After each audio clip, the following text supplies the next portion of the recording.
Bonjour à tous.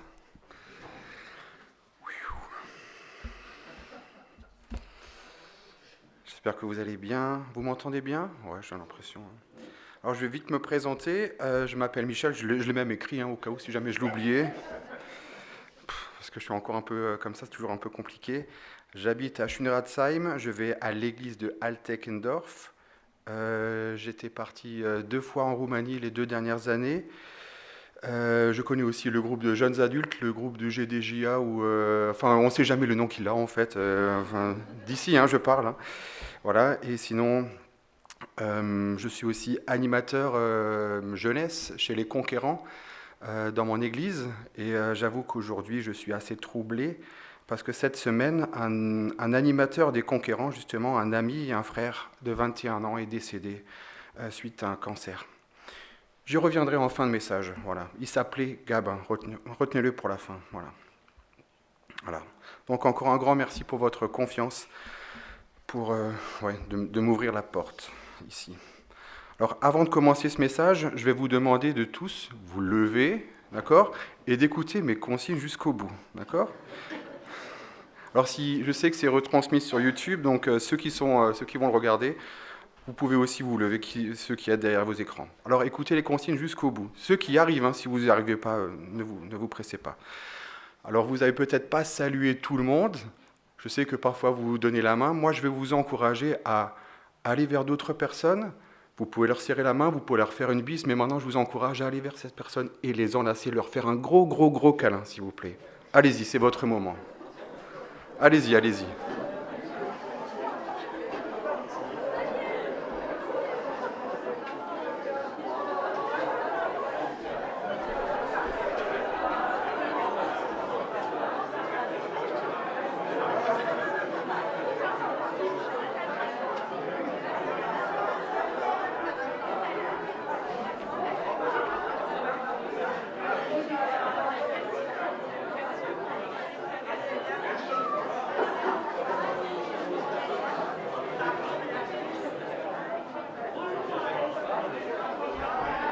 Oh là.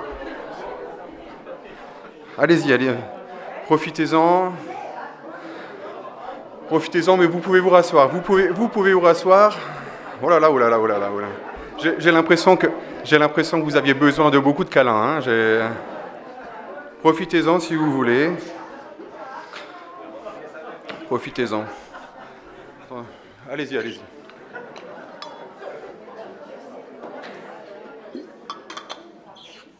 Il y avait vraiment besoin de beaucoup de câlins, j'ai l'impression. Je vais prier. Père éternel, je te prie, je te loue, je te rends gloire pour ton amour, ta fidélité, pour ta grandeur et pour ta grâce.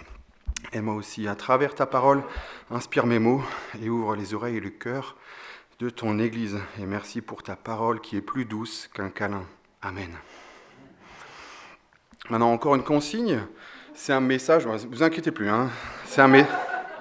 n'ayez pas peur, c'est un message sur un texte biblique. Donc si vous avez vos Bibles sur vous, vous pouvez tout de suite les sortir.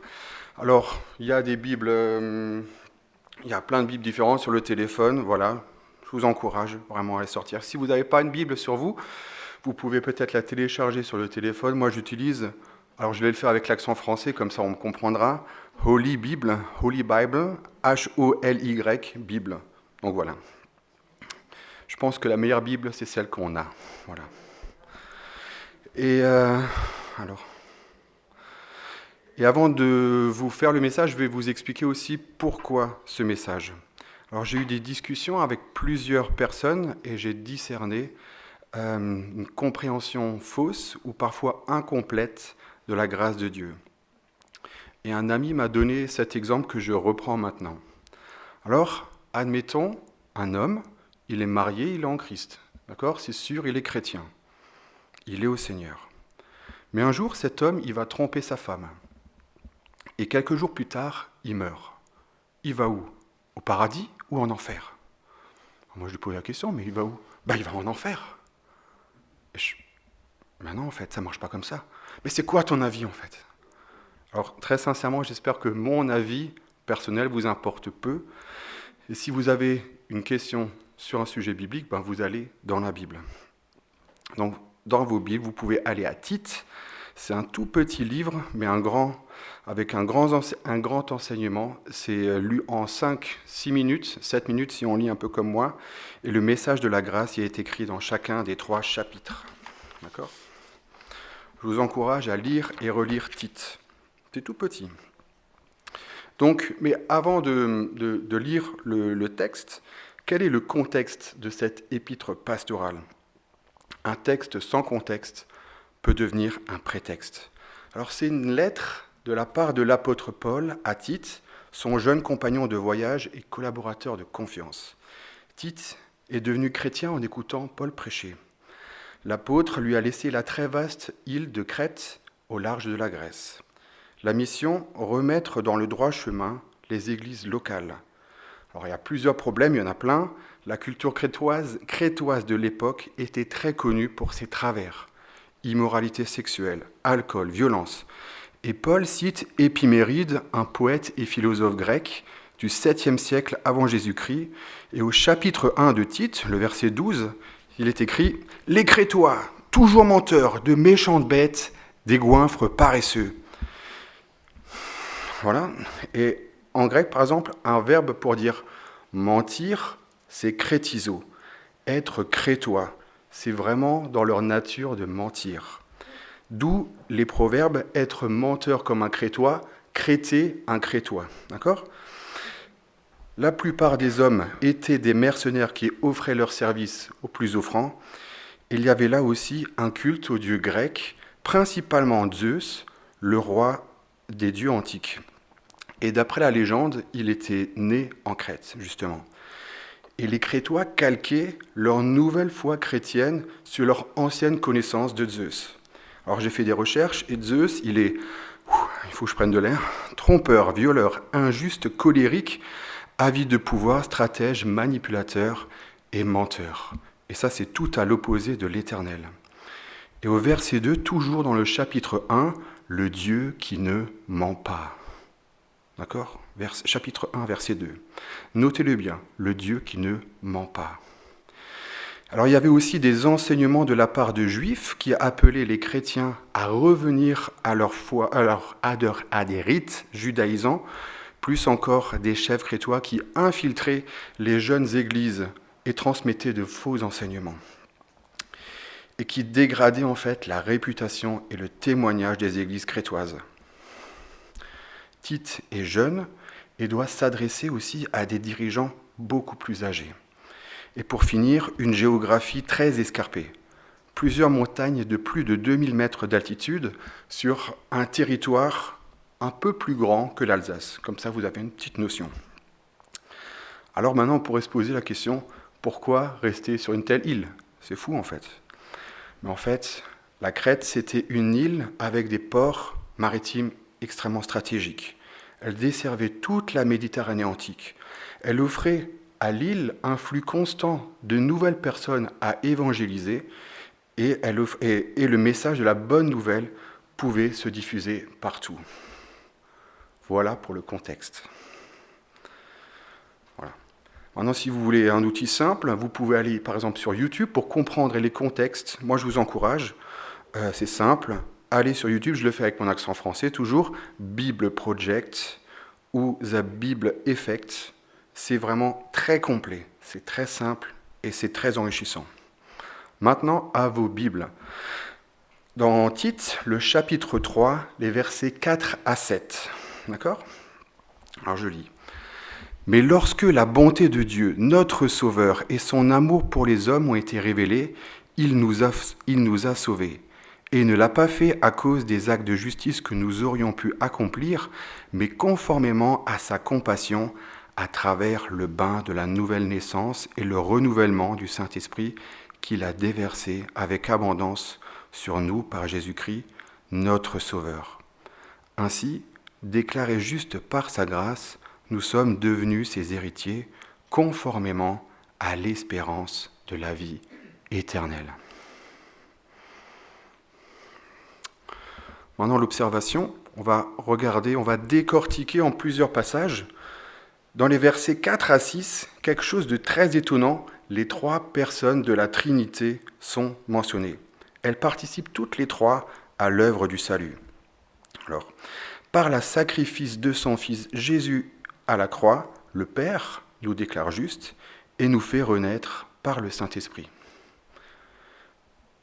Et nous renouvelle continuellement. Voilà les acteurs de la grâce. Toute la Trinité est là pour nous sauver. Au verset 7 maintenant, « Ainsi déclarés justes par sa grâce, nous sommes devenus ses héritiers conformément à l'espérance de la vie éternelle. » Alors la question c'est, quelle est la différence entre espérance et espoir ? Je sais que vous avez l'association espérance. Alors l'espoir, c'est croire par exemple, mais sans certitude. Moi je pourrais dire, peut-être j'aurai la vie éternelle. C'est plus une interrogation, mais l'espérance, c'est avoir la certitude. L'espérance de la vie éternelle, moi, j'irai au paradis. Ça, c'est ce que moi j'explique. Mais maintenant, que dit la Bible de notre espérance ? Et là encore, il y a 3 fois le mot « espérance » dans le livre de Tite, une fois dans chaque chapitre. Chapitre 1, verset 2. « Afin qu'ils aient l'espérance de la vie éternelle, le Dieu qui ne ment pas l'avait promise avant tous les temps. » Chapitre 2, verset 13. « En attendant notre bienheureuse espérance, la manifestation de la gloire de notre grand Dieu et Sauveur Jésus-Christ. » Dans chapitre 3, verset 7. « Ainsi déclarés justes par sa grâce, nous sommes devenus ses héritiers conformément à l'espérance de la vie éternelle. » Le Dieu qui ne ment pas nous a promis la vie éternelle dès le commencement. Nous verrons Dieu et on verra Christ. Nous serons dans leur présence glorieuse au ciel. Car nous avons été justifiés et nous sommes ses héritiers. Nous sommes les enfants de Dieu. Waouh! Réaliser en fait que je suis enfant de Dieu, c'est fou. C'est plus doux qu'un câlin. Maintenant, je reprends tous les passages des versets 4 à 7. Et Paul résume ici ce que Christ a accompli pour nous lorsqu'il nous sauve. Nous passons d'une vie remplie par le péché à une vie où nous sommes dirigés par le Saint-Esprit. Nous menons une vie nouvelle par le Saint-Esprit qui renouvelle continuellement notre cœur. Mais même si je suis dirigé par le Saint-Esprit, je continue de pécher. Oui, malheureusement. Un pommier produit des pommes, et moi, par nature, je produis des péchés. Alors, chapitre 3 de Tite, verset 3, « Nous aussi, en effet, nous étions autrefois stupides, rebelles, égarés, esclaves de toutes sortes de passions et de plaisirs. Nous vivions dans la méchanceté et dans l'envie. Nous étions odieux et nous nous détestions les uns les autres. » Je me reconnais. Moi, je pourrais dire aussi, je suis crétois. Je suis pareil. Mais par contre, je ne suis plus esclave du péché. Je suis enfant de Dieu. C'est ça ma nouvelle identité, enfant de Dieu. Et je peux dire, moi, j'irai au paradis. Alors on est souvent écrasé par la culpabilité. Et j'entends souvent cette question qui rôde dans ma tête, et ça fait, franchement, tu trouves que tu es un bon chrétien, mais tu es le pire des pécheurs. Pourquoi aller à l'église le dimanche pour être si méchant en semaine ? Pourquoi prier Dieu pour lui demander pardon si c'est pour retomber dans mes travers juste après ? Et le diable, en fait, il veut nous imposer la culpabilité, mais Dieu, il nous offre la repentance à nos péchés. C'est énorme. Alors, c'est quoi en fait simplement le péché ? Alors le péché, c'est un ou des actes ou même des pensées qui vont à l'encontre de Dieu. Et même si je n'ai commis qu'un seul acte, qu'une seule mauvaise pensée, je suis pécheur aux yeux de Dieu. Et Dieu, il est parfait et il est sans péché. Et il me demande d'être parfait et sans péché. C'est impossible pour moi et par mes actes. Mais par le sang de Christ à la croix, je suis lavé de mes fautes, de mes imperfections et de mon péché. Mais on peut se dire, mais tous les péchés, à partir de quand ? À partir de la conversion ou seulement avant, les petits, les gros aussi, les mauvaises pensées aussi ? Oui, tous. Et non quelques-uns seulement, tous nos péchés sont lavés par le sang de Christ. Alors, admettons, voici les péchés que j'ai commis. Je ne sais pas si c'était cette semaine ou juste aujourd'hui, j'en sais rien. En tout cas, il y en a beaucoup. Peut-être pas aujourd'hui, mais voilà. Ça, c'est ce que j'ai fait. Mais, aux yeux de Dieu, grâce au sacrifice de Jésus à la croix, Christ transforme ça en ça. Rien n'est inscrit sur cette feuille devant Dieu. D'accord ? Je n'ai pas pu faire plus simple. Aussi simple que ça.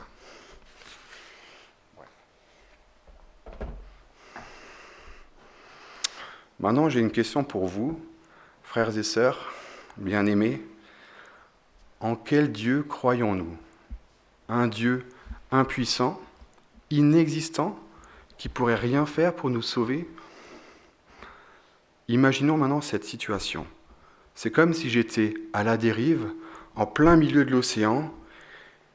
J'ai même pas une planche pour m'agripper. L'eau, elle est gelée, en pleine nuit, en pleine tempête. Il y a des requins qui rôdent et ils ont faim. Et là, il n'y a personne. Personne pour me secourir. C'est impossible de m'en sortir. C'est la mort assurée. C'est sans espoir. Et ça, c'est un Dieu impuissant. C'est croire que Jésus n'existe pas et qu'il n'est pas Seigneur et que le Saint-Esprit n'existe pas non plus. Et ça, j'y crois pas. Maintenant, est-ce que nous croyons en un Dieu mi-puissant ? Ça ressemblerait plutôt à ça. Je suis sauvé par Jésus-Christ, oui, mais. Alors, oui, mais je dois encore faire des bonnes œuvres. Si je fais du bien, Dieu va me bénir. Oui, mais je dois respecter les lois juives. Pour certains, c'est juste quelques-unes. Pour d'autres, c'est toutes les lois. Il n'y a pas que le sabbat et la dîme. Il y a 613 lois mosaïques, d'accord, dans l'Ancien Testament. Oui, mais je ne dois plus pécher à partir de maintenant. Oui, mais je dois encore chasser les démons en moi. Oui, mais je dois encore chasser les malédictions faites par mes ancêtres. Oui, mais je dois faire des jeûnes régulièrement. Oui, mais je dois prier. Oui, mais je dois invoquer les saints qui prieront pour moi. Oui, mais je dois me repentir de chaque péché commis sans en oublier un seul et avouer tous mes péchés cachés à tous. Une relation avec un Dieu négociateur, un distributeur de bonbons ou un karma chrétien. Ça, j'y crois pas. Dieu n'est pas mi-puissant. Je ne crois pas que le sacrifice de Jésus à la croix est incomplet. Et je ne crois pas que le Saint-Esprit nettoie que partiellement mes péchés. Maintenant, revenons à cette situation dans la tempête. Je suis toujours dans la même situation. Maintenant, il y a un grand bateau qui passe. Il jette une bouée et il continue d'avancer. Et il est loin. Mais je dois nager jusqu'à la bouée, espérer encore avoir de l'énergie pour me hisser à bord. Et très vite, je sais que j'aurai plus de force, plus d'énergie. C'est sans espoir, c'est impossible. Et ça voudrait dire que Dieu est mi-puissant. Mais certains chrétiens croient que le salut, l'espérance de la vie éternelle, peut se perdre à cause de nos péchés, que la grâce ne serait que temporaire ou conditionnelle. Ça voudrait dire que la puissance du péché de l'homme est plus puissante que Dieu lui-même. Alors je répète, parce que c'est quelque chose qui m'a marqué. Croire que je peux perdre mon salut voudrait dire que mon péché est plus puissant que Dieu. Mais Dieu est tout-puissant et il nous sauve. Et il nous l'a promis et il ne ment pas. Le Dieu qui ne ment pas au chapitre 1, verset 2. Dieu est tout-puissant et il est plus puissant que mon péché. Amen. Amen. Alors le Seigneur ne retire pas le salut d'un croyant et personne, que ce soit un être humain ou même le diable lui-même, ne peut lui retirer la vie éternelle. Alors en Jean 10, verset 28, Jésus parle de ses brebis, donc nous, les chrétiens. Je cite, « Je leur donne la vie éternelle, et elles ne périront jamais, et personne ne les ravira de ma main. »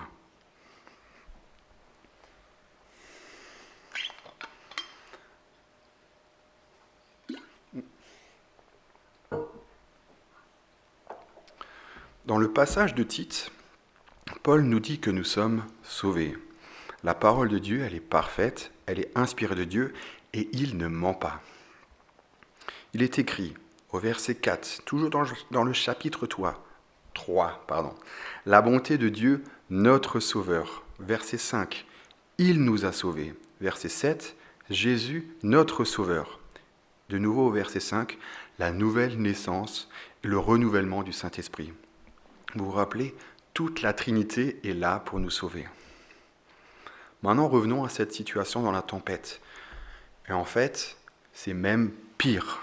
Je suis noyé, je suis mort au fond de l'océan.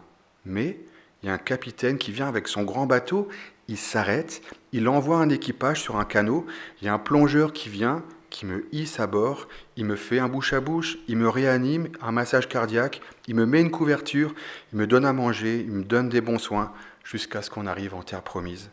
Ça, c'est l'espérance. Dieu est tout-puissant. Jésus a pleinement payé le prix de mes fautes et le Saint-Esprit me nettoie et me restaure pleinement. Amen. Maintenant, une grande question, c'est est-ce que je peux profiter de la grâce, de cette carte de crédit de Dieu pour pécher sans limite? Le budget, il est illimité. Si déjà je ne paye pas, mais vas-y, je suis généreux en fait. On pourrait se dire sexe, drogue, alcool, la colère, la violence, le mensonge, je brûle le budget. J'en profite, c'est Dieu qui paye. Dans 1 Corinthiens chapitre 5, Paul parle d'un chrétien, je mets les guillemets, qui couche avec la femme de son père. Il est enflé d'orgueil, il est pire que les non-croyants. C'est ça son témoignage. Et je croyais que cet homme avait pas trop bien compris la grâce, qu'il n'avait pas compris la grâce, peut-être qu'il l'avait compris qu'à moitié, mais en fait, cette personne n'a rien compris du tout. Maintenant, à vos Bibles, en Galates, chapitre 5, verset 13, « Frères, vous avez été appelés à la liberté. Seulement, ne faites pas de cette liberté un prétexte de vivre selon la chair. Mais rendez-vous par la charité serviteurs les uns des autres. Ne faisons pas de la grâce un prétexte. Soyons économes. » Alors oui, il y a des péchés aux plus lourdes conséquences, et Dieu me demande d'assumer mes responsabilités. Admettons, un homme, s'il trompe sa femme, son mariage peut s'effondrer, il peut divorcer, ses enfants peuvent le haïr. Et c'est effet boule de neige après. Rappelez-vous le roi David. Mais Dieu ne retire pas son engagement. C'est peut-être aussi pour ça que le sacrifice de Jésus coûte tellement cher. Alors oui, mon sauvetage, il est gratuit pour moi. Mais il a un prix, le sang de Christ à la croix. Et la grâce ne se produit pas parce que nous l'aurions mérité ou gagné d'une manière ou d'une autre. C'est le don gratuit de Dieu. Dans un autre passage de la Bible, en Éphésiens, chapitre 2, les versets 8 à 10, en effet, c'est par la grâce que vous êtes sauvés, par le moyen de la foi. Et cela ne vient pas de vous, c'est le don de Dieu. Ce n'est pas par les œuvres afin que personne ne puisse se vanter. En réalité, c'est lui qui nous a fait. Nous avons été créés en Jésus-Christ pour les œuvres bonnes que Dieu a préparées d'avance afin que nous les pratiquions. En résumé, le salut est le don de Dieu, cela ne vient pas de moi et pas par mes œuvres. Et Dieu a même préparé les œuvres, uniquement par grâce. Ce n'est pas moi qui viens à Dieu, c'est Dieu qui vient à moi. Et j'ai les mains vides. Quelqu'un m'avait dit, un témoignage humble ne commence jamais par « moi, je ». Je reviens à Tite, chapitre 3, verset 5. « Et il ne l'a pas fait à cause des actes de justice que nous aurions pu accomplir, mais conformément conformément à sa compassion.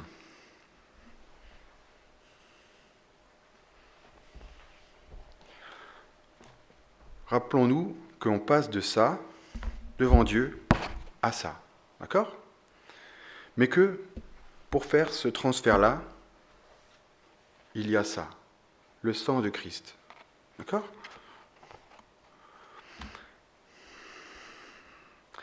Et réaliser en fait que le sang a coulé pour que je sois purifié, en fait moi ça m'encouragera aussi à économiser en fait les mauvaises œuvres et à ne pas pécher. Mais la réalité, en fait, c'est que je ne mérite même pas le paradis. Et Dieu ne me doit pas une vie éternelle au paradis. Mais Dieu me doit la mort et l'enfer. Quelle horreur. Alors, il y a peu de gens qui me connaissent, on ne dirait pas comme ça. Je suis très beau, hein, d'accord. Pourquoi vous rigolez ? C'est pas une blague, hein, c'est pas... Voilà. Mais, voilà, je suis très imparfait. Je suis tellement infidèle à Dieu. Je suis imparfait. Je crois, il n'y a aucun des 10 commandements que je n'ai pas bafoué. J'ai volé, j'ai déshonoré mes parents, j'ai menti.